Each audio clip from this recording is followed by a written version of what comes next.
Olá, sejam todos e todas muito bem-vindos e bem-vindas. Eu sou Beto Ramos e esse é o programa Café com Espiritismo.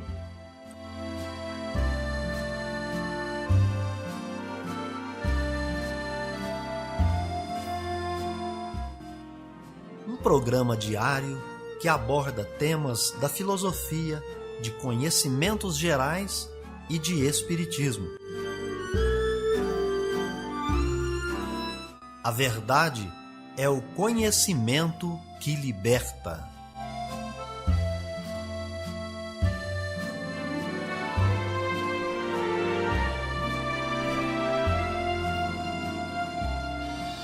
Bom dia para você, hoje é terça-feira, 10 de agosto, está no ar Café com Espiritismo. Notícias, informações, dicas importantes e mensagens você acompanha só aqui no Café com Espiritismo. E nós já trazemos para vocês as efemérides, os fatos históricos, as personalidades e o dia na história.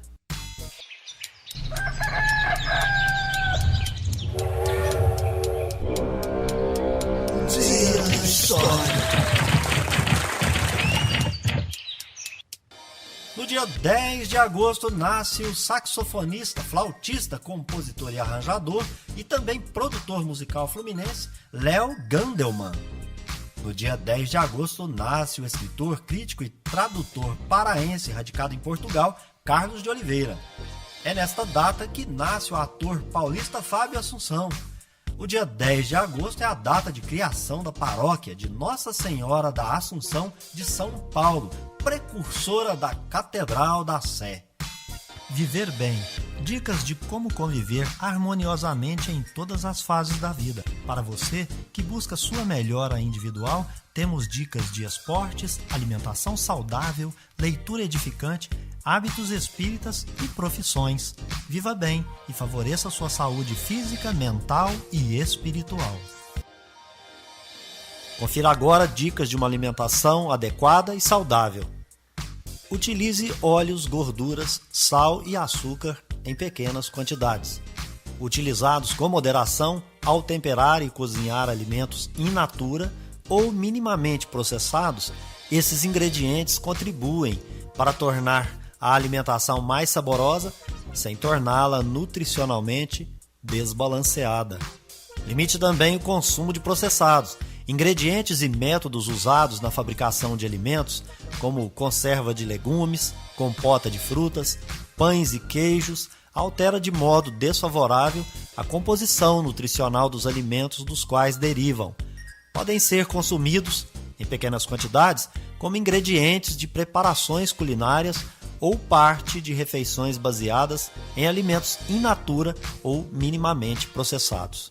Faça dos alimentos in natura ou minimamente processados a base da alimentação. Predominantemente de origem vegetal, os alimentos in natura constituem a base ideal para uma alimentação nutricionalmente balanceada, saborosa, culturalmente apropriada e promotora de um sistema alimentar sustentável. Os alimentos in natura incluem variedades de todos os tipos de grãos, raízes, tubérculos, farinhas, legumes, verduras, frutas, castanha, ovos, leite e carnes. Notícias do Brasil e do mundo é aqui no Café com Jornal.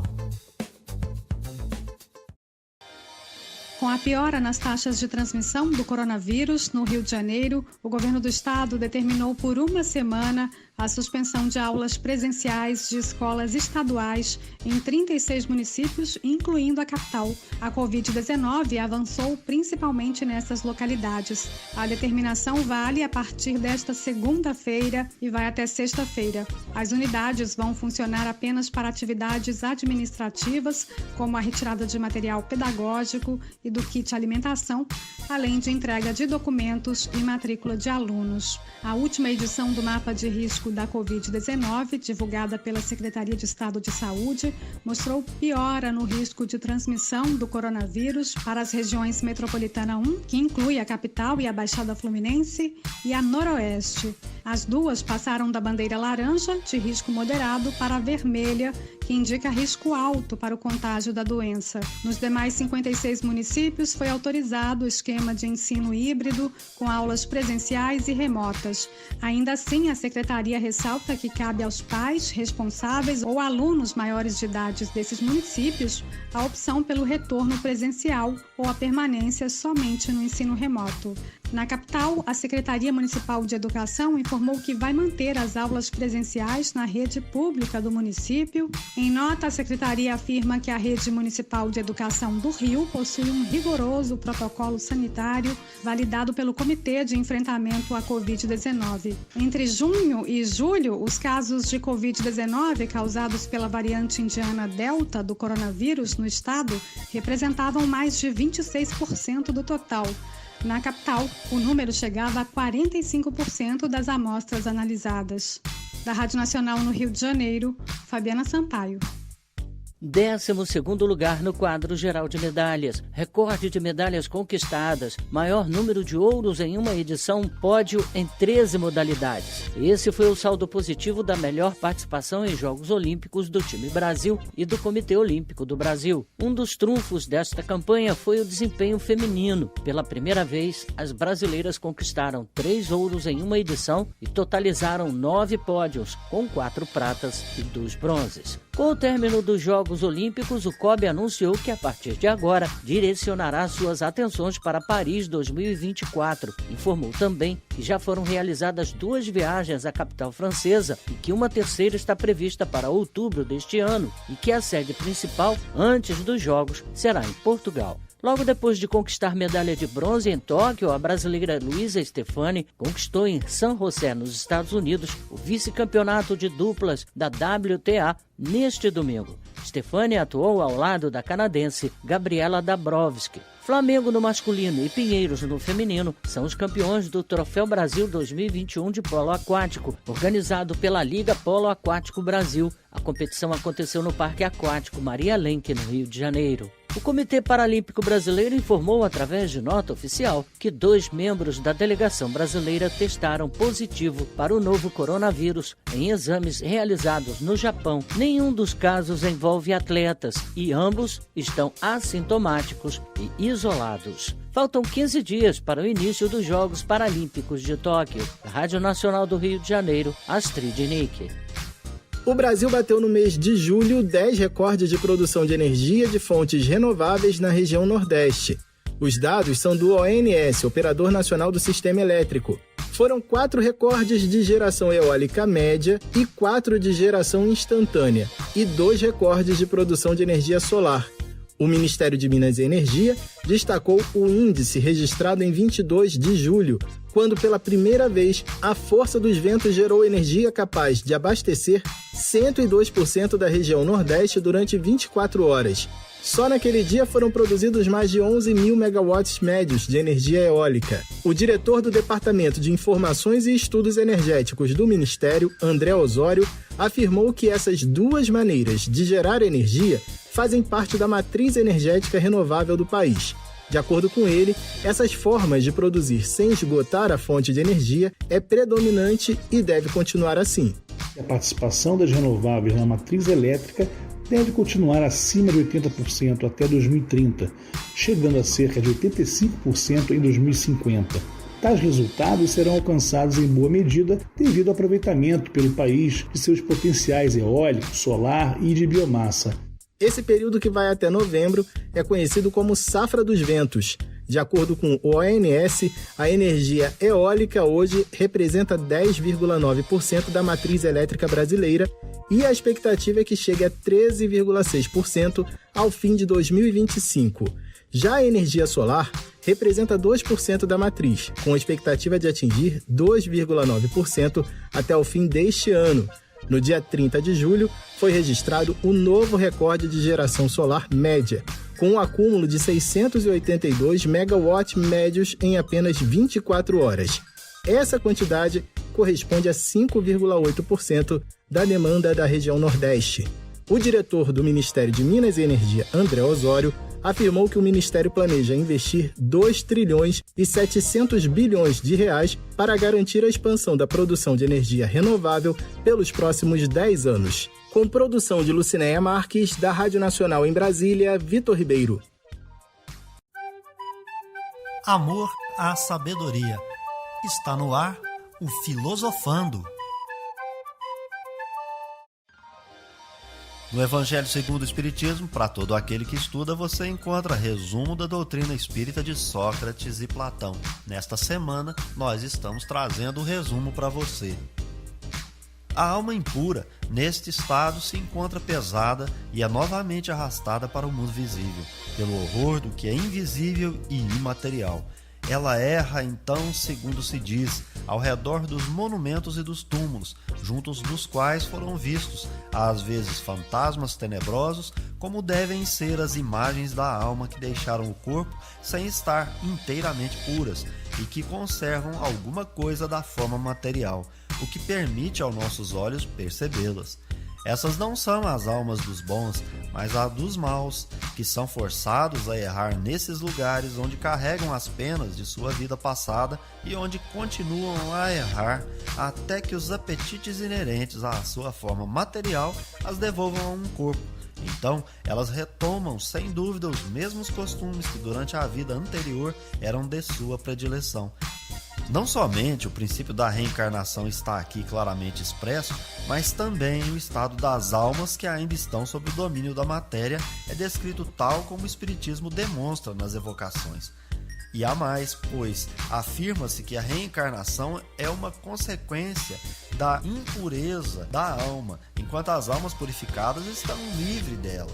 O Espiritismo não diz outra coisa, apenas acrescenta que a alma que tomou boas resoluções na erraticidade e que tem conhecimentos adquiridos, trará menos defeitos ao renascer, mais virtudes e mais ideias intuitivas do que na existência precedente, e que assim cada existência marca para ela um progresso intelectual e moral. Após a nossa morte, o gênio, Daimon, que nos havia sido designado durante a vida, nos leva a um lugar onde se reúnem todos os que devem ser conduzidos ao Hades para julgamento. As almas, depois de permanecerem no Hades o tempo necessário, são reconduzidas a esta vida por numerosos e longos períodos. Esta é a doutrina dos anjos guardiães ou espíritos protetores e das reencarnações sucessivas, após intervalos mais ou menos longos de erraticidade. Os demônios preenchem os espaços que separam o céu da terra. São os laços que ligam o grande todo consigo mesmo. A divindade não entra jamais em comunicação direta com os homens, mas é por meio dos demônios que os deuses se relacionam e conversam com eles, seja durante o estado de vigília, seja durante o sono. A palavra daimon, da qual se originou o demônio, não era tomada no mau sentido pela antiguidade como entre os modernos. Não se aplicava essa palavra exclusivamente aos seres malfazejos, mas aos espíritos em geral, entre os quais se distinguiam os espíritos menos elevados, ou demônios, propriamente ditos, que se comunicavam diretamente com os homens. O Espiritismo ensina também que os espíritos povoam o espaço, que Deus não se comunica com os homens senão por intermédio dos espíritos puros, encarregados de nos transmitir a sua vontade, que os espíritos se comunicam conosco durante o estado de vigília e durante o sono. Substituí a palavra demônio pela palavra espírito e tereis a doutrina espírita. Ponde a palavra anjo e tereis a doutrina cristã. Café com Espiritismo. É hora da mensagem espírita. Olá pessoal, estamos aqui para mais uma reflexão sobre os instrumentos que temos para a nossa reforma interior. A gente já aprendeu que para mudar o mundo começa individualmente e a partir daí mudando sentimentos, pensamentos, palavras e ações. O lugar onde nós vamos encontrar todas as ferramentas e todos os instrumentos é o ensino de Jesus Cristo. Está no seu Evangelho, está na sua Boa Nova. O Evangelho segundo o Espiritismo desenvolve a parte moral e nós entendemos, portanto, que é a parte moral que traz para nós os instrumentos adequados para a gente sair de espírito inferior até chegar a espírito puro. Nós vamos encontrar no Evangelho segundo o Espiritismo no capítulo 13, que traz o título Amai os vossos inimigos, uma instrução bem adequada do próprio Jesus. Está no item 1 que nós vamos ler. Tendes ouvido o que foi dito, amarás o teu próximo e aborrecerás ao teu inimigo. Mas eu vos digo, amai os vossos inimigos, fazei bem aos que vos odeiam e orai pelos que vos perseguem e caluniam, para serdes filhos de vosso Pai, que está nos céus, o qual faz nascer o seu sol sobre os bons e maus e vir chuva sobre os justos e injustos. Esta parte que foi isolada pelo codificador está lá no capítulo 5 do Evangelho de Mateus, versículos 20, 43 e 47. Nós vamos ficar só com essa primeira parte que nos traz uma informação muito importante. Mas para a gente apreender necessariamente o ensinamento, é sempre bom lembrar que Jesus não estava falando para o público do século 21. E assim, ele vai relembrar, tendes ouvido. Quando ele diz tendes ouvido, ele estava se reportando à Torá oral, que era o ensinamento de Moisés, que era passado de pessoa a pessoa, era toda a lei e os profetas. Nesse ensinamento estava assim, amarás o teu próximo e aborrecerás ao teu inimigo.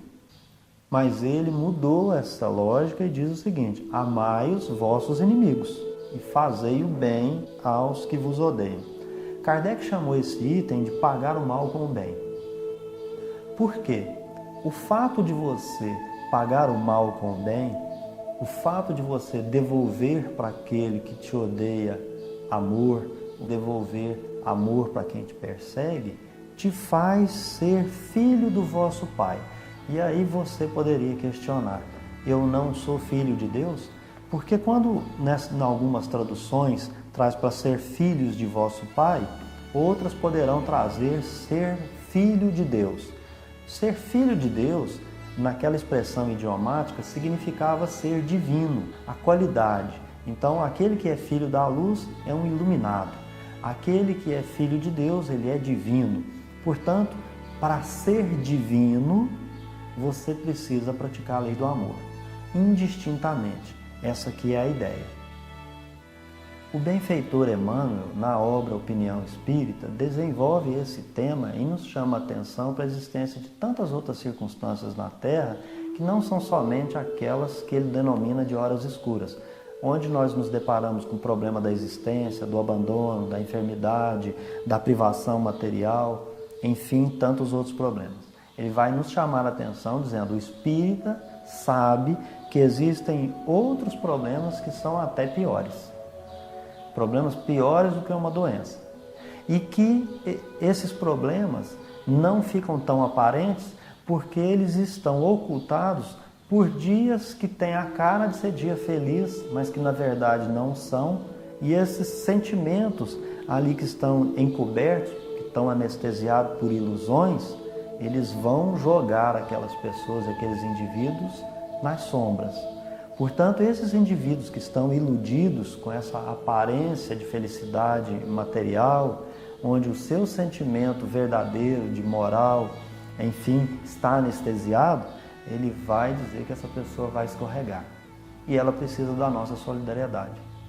Mas ele avança e vai dizer, estas mesmas pessoas podem estar nos fazendo mal, puxando seu tapete no seu trabalho, falando coisas que você não tem condição de aplaudir, ideias que você não tem condições de compartilhar, e ele vai dizer que você, mesmo não podendo aplaudir, não podendo sorrir, você não deve, não pode apedrejar, e que sim, você tem que ter uma atitude positiva em relação a essas pessoas.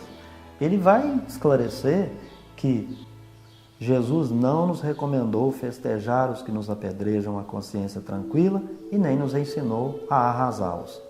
Mas, ciente de que não nos é possível concordar com eles e nem tampouco odiá-los, exortou-nos claramente, amai os vossos inimigos, orai pelos que vos perseguem e caluniam.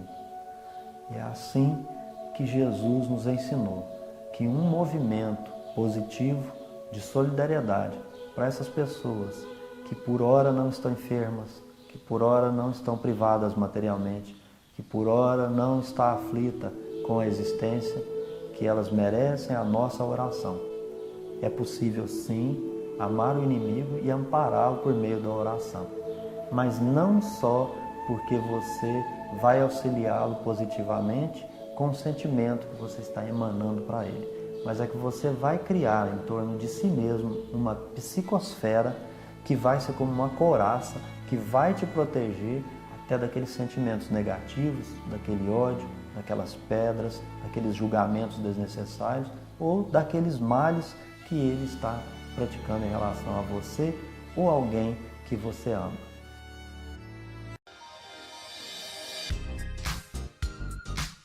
Então é isso aí, pessoal. Se inscreva no nosso canal, deixe o seu comentário, a sua impressão. Um abraço, até o próximo Café com Espiritismo. Tchau! Este foi o nosso programa Café com o Espiritismo. Um oferecimento de Instituto Revelare. Se inscreva em nosso canal, acione o sino das notificações e se torne membro para apoiar os projetos. Nós nos encontramos no próximo episódio.